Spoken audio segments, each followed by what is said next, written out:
Give you a whole slew of her background. Thank you. Yes, absolutely. Hi, everybody. As you can see, it's Pink Week here, which is why I'm dressed this way. We have a big game tonight against Lake Oswego in football. We have had a very busy week with soccer and volleyball, and it's been a whole Civil War week for Pink Week. So that's been very exciting. But please come out tonight. It is a community affair. It will be a lot of fun. There's a lot going on at this game. It's also senior night for our dance team, our cheer team, and our football players. So it's a good time to represent Lakeridge High School and be there for all of those community members. Have spent a lot of time and energy being a parent, which is like the most difficult job in the entire world. So you should get three minutes of fame by having your name called out and going out there with your senior child. And academically, just so you know, I don't know if we touched on the PSAT, but we just finished that on Wednesday. Okay. It went very well. We tested a lot of sophomores and juniors. It was a very, very busy day. Our seniors were doing their senior sessions, and our freshmen had our Rachel's Challenge assemblies, which if you have a freshman, you may have heard about. Went very well, and we're real proud of our kids. Did a great job for that assembly. And we also have next week is another test, and it probably feels like we're just testing, but we have a Smarter Balance pilot test next Tuesday for our 10th graders. That is going to be the new state assessment starting next year for juniors.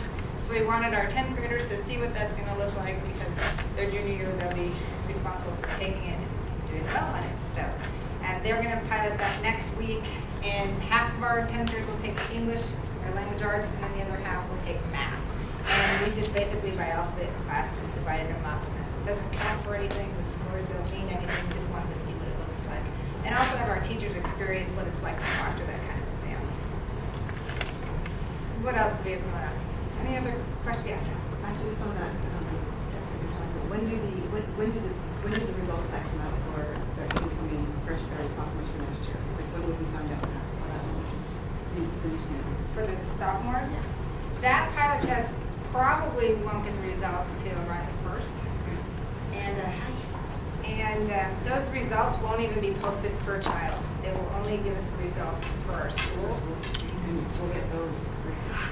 And as soon as I get them, I'll send them out and say how we did on it, and then what. Obviously, it's more important for us to focus on the professional development, what we need to change in the classroom to make sure that our kids next year will be prepared for it when it's actually the real test. But with that said, they're also a year older. It's a junior test, so they're taking it a year early. Sorry, I understand that each kid didn't know the score, their own score. Correct. But do you think it's not good to know the score to make them improve something, or, you know? Typically, absolutely, but since it's a pilot test, it's run by the state, actually the county is going to do it, so that they know, they can report back to the schools on whether or not we're aligned with the Smarter Balance assessment. So it's not really for a child to determine whether or not they know the material, it's more feedback for the school whether or not we're aligned correctly. So it's just a different purpose of this particular pilot test. And not all schools have the opportunity to even take it, so it wouldn't really be fair to say this child in this school compared to, there's only so many schools that were chosen that got to take it. So we don't even get the results actually of each kid. The county has that. Any other questions about the testing? You will get the results back from the PSAT, so when you took that test, you will get an individual report back on that.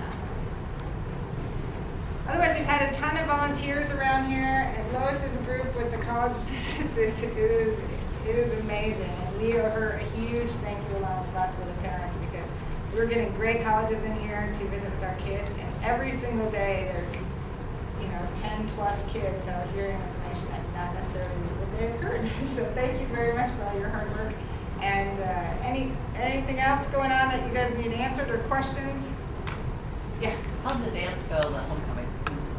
The homecoming Didn't you dance. switch it up a little bit this time from last We time? did. What we did this year is we tried to create more of a, I hate to use the word mixer because the kids don't like that from the middle school, but a mixer where we had a movie showing in here. And this is actually a projection, not TV, but in this little box we have a big movie screen projection.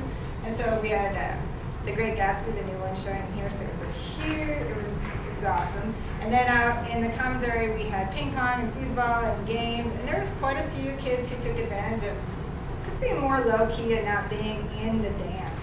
It was great attendance. We had more kids than we've had in the past at any dance, so that was good. We continue to work on the dancing. I'd love to say that I knew how to solve this problem. But they know that, because we walked through, so John Park, who's very, very tall, and could stand right in the middle, and no one dances like that when you're right there, but they move. And so then you move, and then they, clean it up again. But, we are continuing to work on that, and I just feel like that's going to be in progress for forever. Thank you. Or until it changes, until they decide to dance a different way. But we definitely make them, be upright. And we don't let them kiss. There are kids who will kiss and we'll stop them right away. And that's very few people. A lot less people than I remember when I was the dancers. But they're good kids. They just sometimes don't think things through all the way.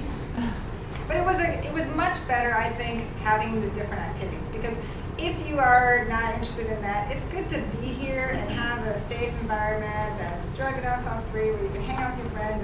And this area is so comfortable now with all the couches, and so people would just be hanging out and talking, kind of like what you probably see in your own house.